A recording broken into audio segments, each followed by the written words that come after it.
Good day, ladies and gentlemen. Welcome to Vegas Legends Week 4 of NFL action. I'm your host, Chip Chirimbes, and my special guests are back in form this week. We have Jim Feist, Mr. Vegas. Jim, so happy to have you this week after missing you last week.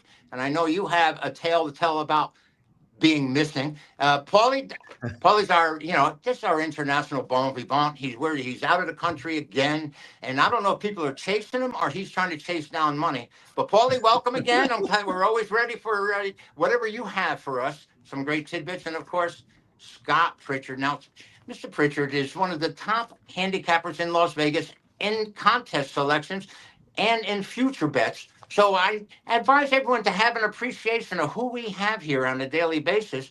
These are three of the finest sports handicappers in all of Las Vegas, one of the most respected trio you're going to find out there, and they play with their own money. Hey, guys, welcome back. And the NFL this week, I have one question for all of you. What's up with the Baltimore Ravens? I mean, here's a team leading the NFL in scoring, and they can't win a game in the fourth quarter. Jim, let me start with you. I don't think it started with the fourth quarter this past week. I think they were just dominated by a better defensive and offensive line, and Detroit was better from beginning to end.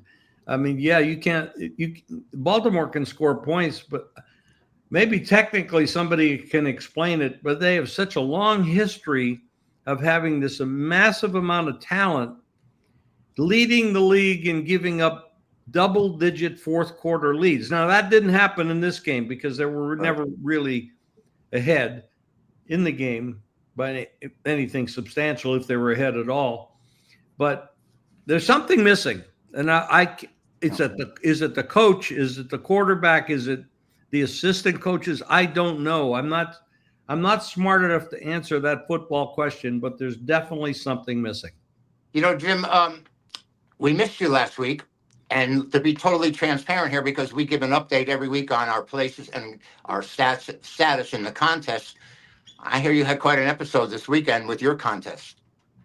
Well, I had a procedure on Thursday, true story, and they shot me up with a lot of drugs because they needed to prevent any infections on pain control and all that stuff. So I got home late that night because the procedure was in LA, flew home, very tired.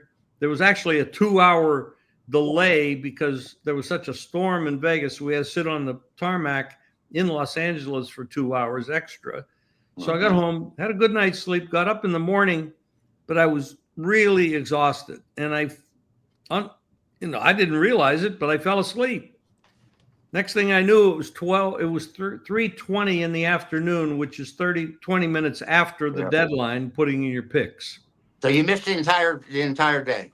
Well, I felt sorry for the other 24 handicappers, and I wanted to spot them a week. Well, I don't blame you for spotting them, Jim. That's bullshit. You're very, very gracious in that manner. That's total bullshit. No, Paulie, you put your selections in through a proxy, I would assume, because we never know where you are. For the contest, you don't have to. So I submit my own picks, but for the Survivor, for the Circa Million, yes, I do. I put them in through a proxy. I'm 8-7 in the Circa Million, which is not a record to brag about. Right. And all of my survivors are alive, both in the Westgate and in Circa, except for one, which was the result of the New Orleans Saints' defeat at the hands of the 49ers a few weeks ago. I'm not going to take responsibility for that one, but it happened. So I've got 8 and 9 alive. The proxy has been very efficient for me over the years, and both are alive in the Westgate.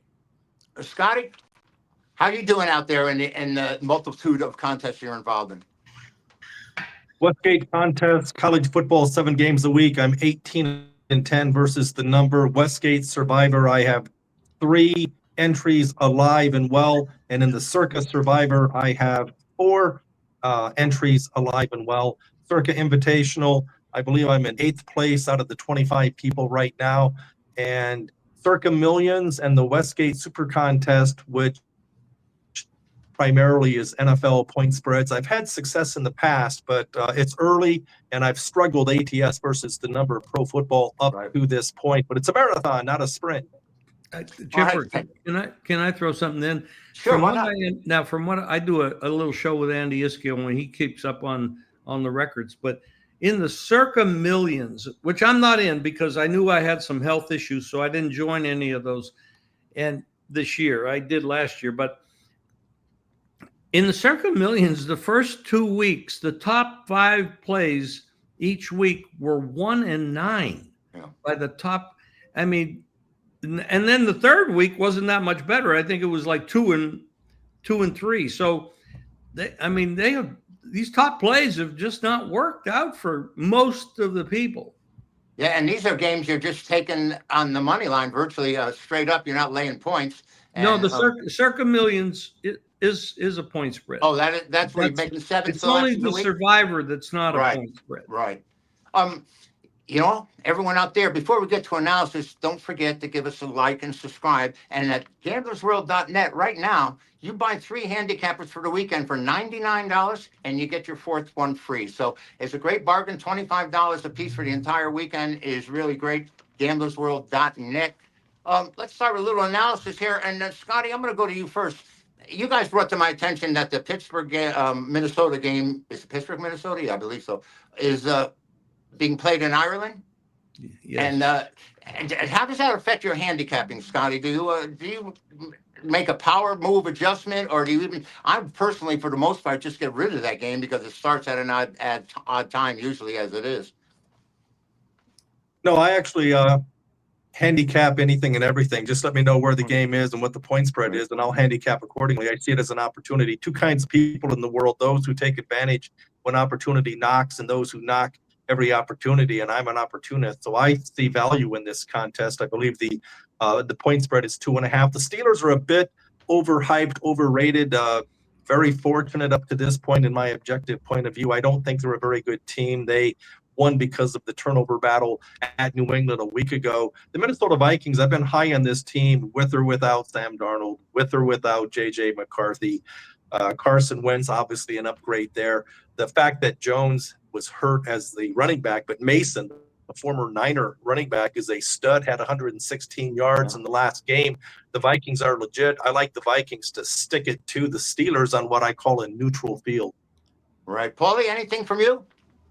Well, first of all, I do want to follow up Jim on that Raven game, or the Ravens, I should say. Right. I think the problem with Baltimore, in large part, is Derrick Henry. He had a fumble in that Buffalo game, which certainly cost him. They relinquished a huge lead in the last couple minutes of the game, much to my chagrin. And then you also had a situation where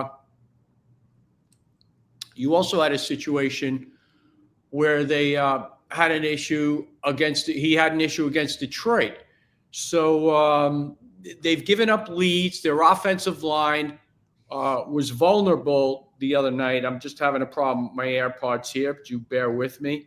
Their offensive line the other night relinquished 7 sacks at the hands of the Detroit Lions. They came into last year with several new players, and they thrived throughout 2024, but it's been a different story this year. And they lost a few key players on defense as well, one of them being Kyle Van Noy. And I think that's just caught up with them a little bit, but they are the superior team in the division, and they should get the better of it. As far as Minnesota-Pittsburgh, what I will say is I don't trust Carson Wentz, but I certainly don't trust the Pittsburgh Steelers, who were manhandled by Seattle and were very fortunate against the Jets. And as Scott pointed out, also against New England, courtesy of 5 Patriot turnovers, they were able to pull that one out 21-14. So I would take a pass on the latter game here, just not having faith in either ball club. We're looking at the demise in our minds of the Steelers, and yet they're 2-1. And by the way, Scotty, you got to be pretty happy about what Buffalo's doing. I know you took them to have the best record in the AFC, and I think the biggest aid you have going for you right now is that the Ravens have lost 2 games. and that's got to put you in a pretty Well, good I would position. beat the Ravens. And the fact is, to piggyback off what Mr. Feist and Mr. Bovi both said in regards to the Ravens, you talk about, giving up 7 sacks, but that defense is nothing compared to what it was in the past. I mean, they were just gashed on the ground, giving up a ton of yardage. And then you've got John Harbaugh, who's a great preseason coach. He's been a good regular season coach, but talent, yes, but I'm not a big fan of John Harbaugh when they really need to win. Lamar Jackson has proven it. History has a way of repeating itself. And Lamar Jackson, same thing. And then you talk about Derrick Henry. I mean, the bottom line is the Ravens gave up 41 points to the Bills. They gave up almost 40 points to the Lions. The Lions did whatever they wanted. They could run, they could pass. They were getting 7-8 yards per carry on the ground. And then with Henry fumbleitis, even when he went to the sidelines, he fumbled his helmet as he hit the deck and stumbled and fell. It's like, bro, you've been hitting the sauce. All right, thanks, Scotty, for that. You actually made me lose my train of thought, Jim. Ireland, are you interested in these games overseas at all? Well, first of all, I learned something yesterday, and you were there at the show when Kenny said about these teams that travel to overseas. Right. Pittsburgh leaves the day before the game. Minnesota's been there, so acclimating to the time difference and stuff. I don't know why Pittsburgh would do that, because you have to take into consideration the circadian clock and all that stuff that Kenny White talked about yesterday. I like Minnesota for this reason. They have a better roster. I mean, they have one of the best rosters in football. Now, we got to take the quarterback out of it because we are dealing with Wentz against, Aaron Rodgers. But this is not the Aaron Rodgers that used to play for Green Bay. This is a different Aaron Rodgers. This is an older version who's not that great anymore. Minnesota's just a better football team. Yeah. And if Wentz doesn't beat himself, which last week he did not, of course, he was playing Cincinnati, and that's not much to talk about right there. But why did this game open Pittsburgh 1.5, and now it's the other side 2.5? Pretty everywhere. Pretty big So move. I think that movement tells you something. And I like Minnesota in the game. Now, the total at 40-41.5 or 40-41 or 41.5, some people are saying that this field is not very good. I don't know that for a fact, but apparently there was a game played here not too long ago and the field looked horrible. I don't know if the NFL came in there and did something about that to correct it and make it better, but the field conditions could be bad. And that may be, does that aid anybody? I mean, why it's the hard to total judge has come something down. like that. By the way, you mentioned the Ravens giving up all these points to the Lions. The Lions look very good to me. They look like they're a team that you're going to have to deal with in the NFC. By the way, this is Vegas Legends NFL Edition Week 4, and I've got 3 of the best with me: Jim Feist, Paul Bovi, and Scott Pritchard. GamblersWorld.net. Give us a like and subscribe. Guys, I see this team every week, and I look at the line, and I'm saying, I have to fade them, and now I'm in a position. Kansas City's at home. And Jim, what do you see going on with the Chiefs this week? Well, there's going to a lot of people going to come in. You can't take Kansas City and make them a home underdog to anybody, especially Baltimore, who can't seem to stop anyone, et cetera, et cetera. And I'm not that impressed with Baltimore, except I know they can score points, but I'm not impressed with Kansas City either. I don't think they've looked good all year long. But if anybody's out there that likes to play teasers, Kansas City adding 6 or 6.5 and taking it up to 9 or 8.5 as a home dog in a teaser with another team might be a great play.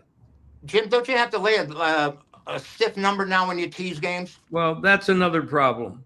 The other, you can. It used to be like even money. Now it's like some places are charging 135. There's some, right. I see some at 120. There's a couple offshores that I play at that are still pretty reasonable. They're lay 110. I'm not going to mention the names. I don't think I should probably do that. But there's another option here where, especially if you're on the favorite, it would be more so if you're on the favorite. If they raise the prices so much on the teasers, you might start looking at money line parlays for like favorites. And so, like if you want to take a 7-point team and knock it down to 1 or 6.5 and knock it down to a half, something like that. Instead of doing that and paying 135 juice, you might look for a money line parlay with another team in a similar situation. I don't know that I would do that with the underdog, because you're basically saying the underdog's got to win the game straight up. Yep. That might not feel comfortable to you. But if you can find the right spot, I think Kansas City's a great teaser play. Now, I don't know that Baltimore's going to be able to put up any significant amount of points against the Spagnuolo defense, who knows how to play them. And this 48.5 seems high to me for a team. And Kansas City hasn't shown that they can score a lot of points either. So I'm kind of looking teaser on Kansas City with somebody else that you like, and the under. Scotty, do you get involved in teasers at all? I mean, I know you're moving big money out there at the window, and along with Paulie, all three of you guys are, as a matter of fact. But do you play teasers? I do not play teasers. I do not play parlays. I'm a math guy, finance guy. To me, the bottom line is the bottom line. Mathematically, it makes no sense. I understand people are still going to bet them, but it does not make sense. Yep. I mean, on a 2-team parlay, you get plus 13 to 5, which is plus 260. If you just do it individually and roll it over, you're going to get 3 to 1. A 5-teamer pays you in Vegas and anywhere else in the islands 20 to 1, but the real number is 32 to 1. So right. Even when you win, you lose. As far as teasers go, if you are going to play them, you want to cross 7 and you want to cross 3. So to Jim's point, if you're looking at 2.5, that would make sense, because now you're getting plus 8.5 points with the Kansas City Chiefs. But again, forget the number. It's really the second number, which is the odds. The odds, and there's no value there. No. It used to be even money on a 6-point teaser. Now it's minus 120 is the best you can get. And if you're going to do it, at least lay the 120, but minus 125, 130, 135, you cannot win long term. Short term, anything's possible, but the short answer is no. I don't play parlays. I don't play teasers. We have Scotty coming from Anaheim now. Paulie, you're in the same situation as these guys. Do you get involved in playing teasers at all? Yeah, I play them sometimes. I can capture some value in them, and like Jim, I do get the 110, 115, the 7-pointer. Now, do you get a better number because of all the action you put in than, say, I would?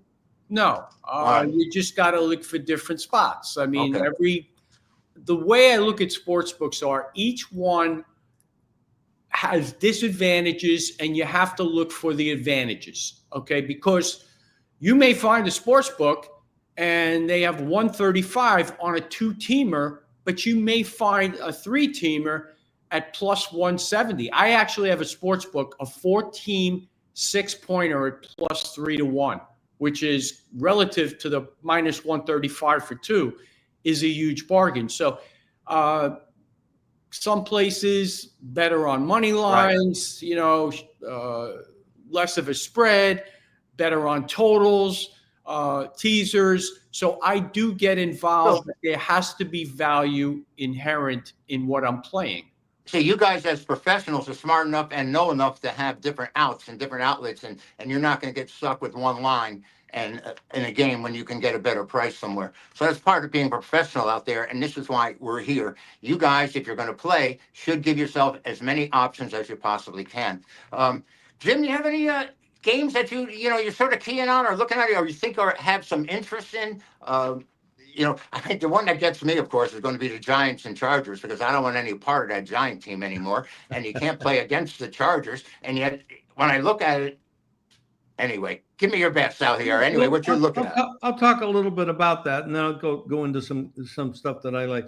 But the Giants have a little bit of an advantage in this game. Number one, Chargers played a hell of a game last week, and Herbert got nicked. He got hit hard. Like, I don't know, some people said 12 times, some people said 15 times. They lost a running back. Their offensive line gave up a lot of hits on him. That's not conducive to a long season for him. These guys, you get hit more, you get more chances of getting hurt. That is not good. And they travel across the country off a tough division game, and they've had not one, but two, but three division games in a row, and they won them all. So now they're 3-0 and 3-0 in the division. I mean, that is a monster advantage to being in the playoffs and getting the high seed. Now they go across the country to the lowly Giants that nobody's going to give respect to. And they benched Russell Wilson. And they're going to go with this young guy, Dart, who I know. I mean, none of us know anything about him at this level. I don't know how he's going to play. Nobody knows how he's going to play. He's still a rookie, and they struggle. The best have struggled. And then you're going up against a pretty good coach in Harbaugh. I mean, this is not John Harbaugh, which is a good coach too, but Jim Harbaugh, which might be the best coach in football. I mean, he has had hell of a track record. This is a tough spot for the Chargers. Could I take this? I don't like the side much. I do like the under. I don't think you're going to see a lot of points. I think Chargers, in my mind, logically, they're going to want to run the ball, keep Herbert from getting hit. And the Giants do have a decent front seven that can put a lot of pressure on you and hurt that quarterback if the offensive line can't hold up. And last week, that offensive line did not hold up. Right. So that's kind of the way I'm looking at it. The Giants have trouble scoring, that's for darn sure. Scotty, anything out there you're looking at that you can throw at us right now? Absolutely. In fact, I'm trying to think. Russell Wilson was not the problem with the Giants. The guy by the name of Brian Dable, the clown, the coach. He's pathetic. He's weak. He's lame. 9 wins, 28 losses. Wow. 9 wins, 28 losses. That's a 77 percentile losing record. 2 years ago, September of 2023, division game at home, the Giants against the Cowboys lost 40-0 on your home field against an average division foe. And this guy is still coaching. Russell Wilson, not the problem, okay? But why did you bring in Russell Wilson? You're going to take your lumps. You're going to lose with a coach like Dable anyway. You should have been starting Dart from the get-go. The guy was a star for Ole Miss. He's going to be a star. But again, I'm telling you, I have an opinion on this game. I like the Giants at home plus the points. You're talking about the Chargers. You're talking about a team with no running game, and now they lost Harris for the season. You're talking about a team that's traveling 3,000 miles, 3 time zones. I've made a very good living for decades betting ugly-ass teams plus the points. Points mean more than opinions. Bet the Giants at home plus the points. See the cashier. There you have it from Scotty Pritchard, one of the all-time best out here in Vegas. Jim? But no, you had a comment? No. Paul, you can deal with this game. I think they pretty much covered it. But unless you have something else you'd like to throw at us. I do because I like the Giants in this game, and I'm a Giant fan, so I always have to assess whether it's my fanhood speaking or my wallet speaking. But I really do believe, from a financial standpoint, that the Giants could cover this game. And you guys covered it as far as 3 division games and the travel.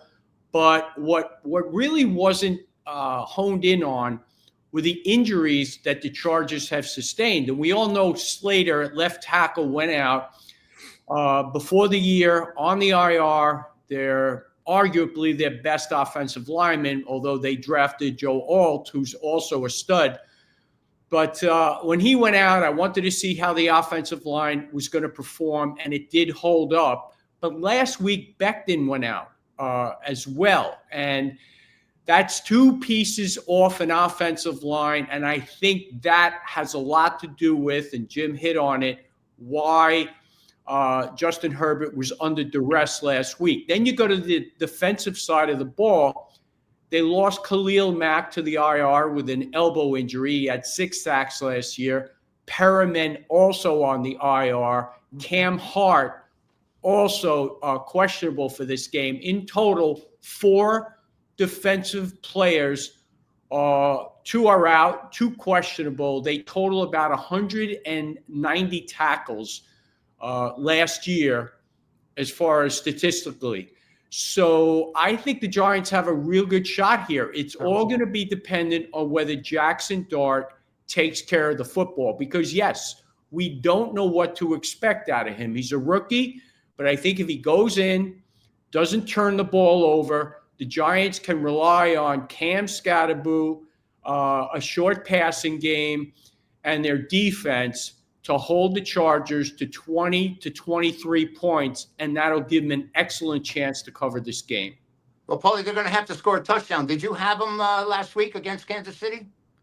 I did not. I actually had the Kansas City team total under 26. So I snuck in as the Chiefs rang up all of 22.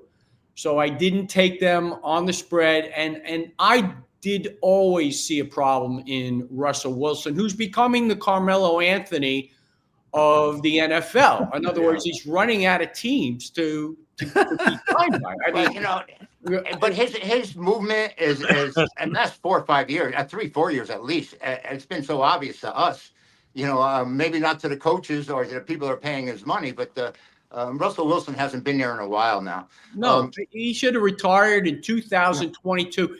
The problem is that coaches, management, they rely on hope. In other words, they hope he will revert to the form of 2020 or 19 that he had with Seattle.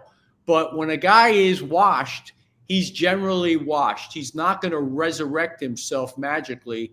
And that's been the case with Russell Wilson. He's washed. And the Giants, absolutely. The Giants washed away $10.5 million, which was his guarantee.